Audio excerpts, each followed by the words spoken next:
Okay, you're gigging as a singing guitar player. What PA should you get? Common question. Where do I start? I want to go buy a PA, rent a PA. What do I need?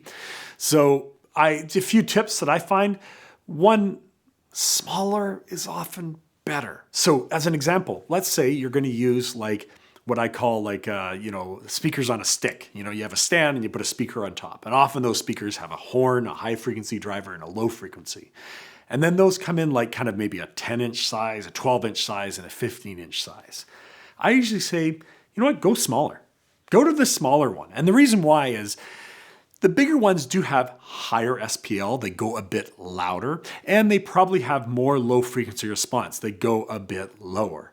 But only so much. It's not a huge difference between the 10-inch and the 15-inch. And what tends to happen is if you're in an environment where you do need a lot more of that sound and a lot more of that low end, you need a bigger PA system than your probably average person is going to have in their house. And you're probably also going to need like subwoofers to get all the low frequency you want.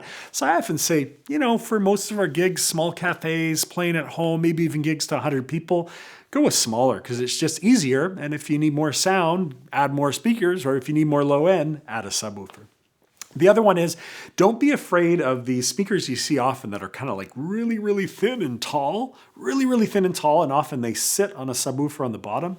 These are actually fantastic. Even though they're not conventional and a lot of sound engineers will go, ooh, gross, those are kind of cheesy. They're not.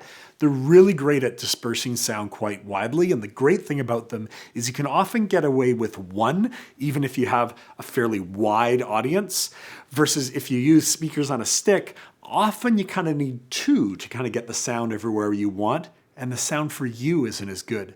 So these kind of tall or skinny, kind of phallic looking speakers, they're actually quite great for kind of the singing guitar player.